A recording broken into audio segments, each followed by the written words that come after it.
सीता जी को जैसे ही पता चला कि बारात विदा होने वाली है तो सीता जी अपनी माँ से मिलती हैं और सुनैना ने सीता जी से कहा, सास ससुर गुरु सेवा करे हो, पति रुख लखे आ यसो अनुसरे हो। बेटा, अपने सास ससुर गुरुजनों की सेवा करना और अपने पति के भावों को जान के, मनोभाव को समझ के सेवा करना, राम जी को कभी कोई आदेश देने की जरूरत ना पड़े। और प्यारे, सच्ची सेवा तो वही है जो बिना कहे हो जाए, और यदि कहने पर भी नहीं होती तो फिर वो सेवा नहीं है। और एक बात बताऊं, सुनैना जी कह रही हैं कि सास ससुर गुरु सेवा करेहु, पति रुख लखे आयसो अनुसरेहु। सुनैना जी ये भी तो कह सकती थी मात पिता गुरु, क्योंकि शादी के बाद सीता जी के माता पिता कौन हो जाएंगे? दशरथ और कौशल्या। लेकिन फिर भी कह रही है सास ससुर गुरु सेवा करेहु।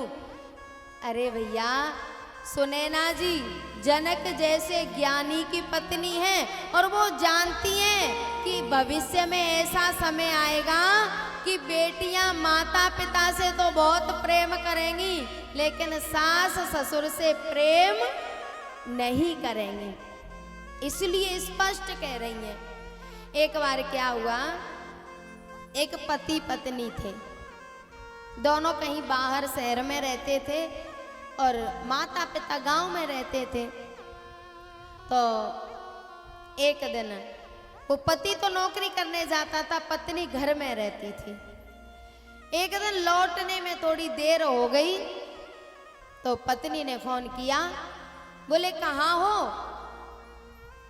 उसने कहा कि मुझे थोड़ी देर लगेगी, मैं देर से आऊंगा। बोले क्यों? बोले मम्मी की तबीयत खराब हो गई है।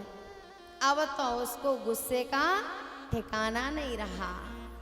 बोले हम यहाँ इंतजार कर रहे हैं, तो मम्मी को लेके जाने कहाँ घूम रहे हो?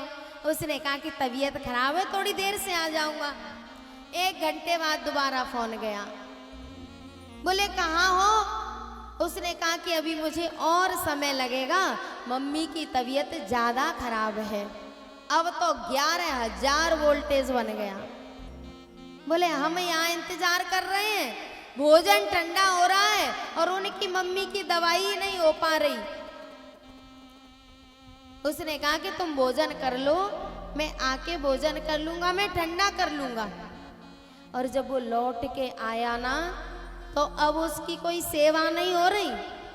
जैसे नागिन होती है ना, नागिन फुफकारती फिरती है, ऐसे नाक फुला के घूम रही। पति से पानी की भी नहीं पूछा।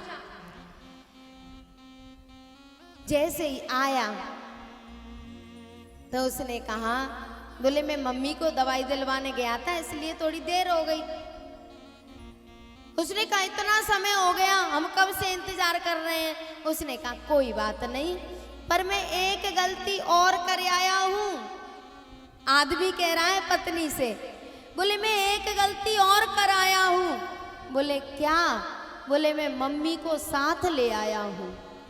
अब तो उसकी गुस्सा का ठिकाना नहीं रहा। बोले बढ़िया है, मम्मी के लिए यहाँ वृद्धाश्रम बना लो, सब बूढ़े बड़ों को ले आओ, और मैं बच्चों की तो परवरिश नहीं करूंगी, बच्चों को तो पढ़ाना लिखाना नहीं है, बस बूढ़े बड़ों को ले आओ। उसने कहा देवी जरा ये तो पूछ लो कि मेरी मम्मी है कि तुम्हारी मम्मी है। जैसे उसने कहा, बोले मतलब? उसने कहा वो मेरी मम्मी नहीं है, वो तेरी मम्मी है। अब तो एकदम कूल डाउन हो गई। बोले बताओ, तब से नहीं बताई कि मेरी मम्मी है, मेरी मम्मी कब से गाड़ी में पड़ी है। तब उसने कहा, बोले जो प्रेम तेरे हृदय में अपनी माँ के लिए है वो काश मेरी माँ के लिए हो जाता, तो मेरा घर वैकुंठ हो जाता, मुझे कहीं तीर्थ में जाने की जरूरत नहीं पड़ती।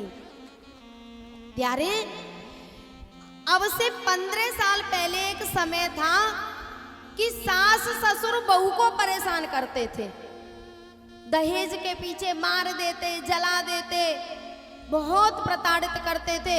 लेकिन अब समय ऐसा आ गया है कि बहू सास ससुर को परेशान कर रही हैं। आज दिन न्यूज देखो, फलाने शहर में मम्मी पापा को घर से निकाला, फलाने गांव में मम्मी पापा को वृद्धाश्रम में पहुंचाया।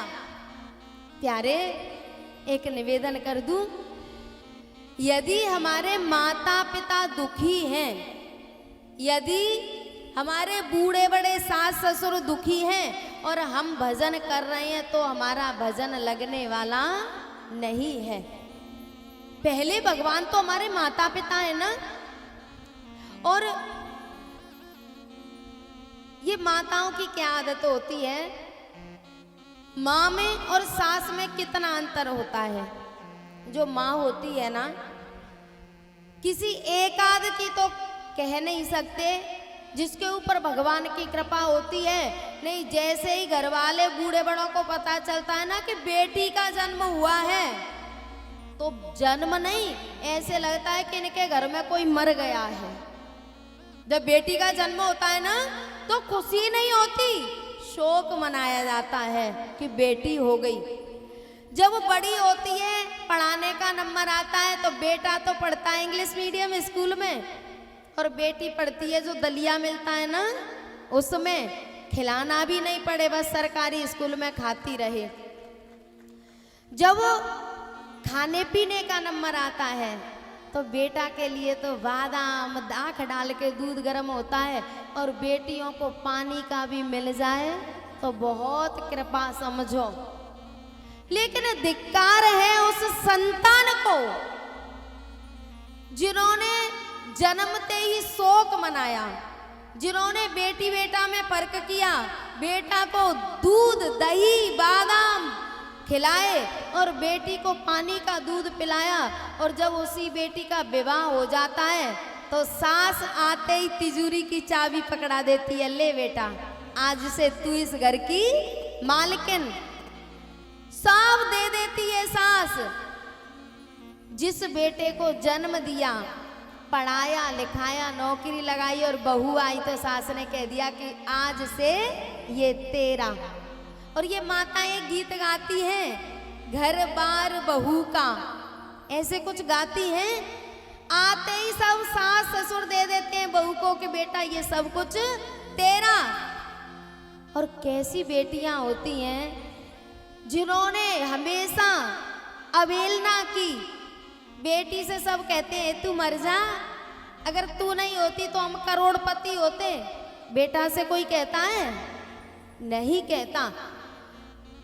और प्यारे, जिन माँ बाप ने अवहेलना की, उनकी तो पूजा होती है।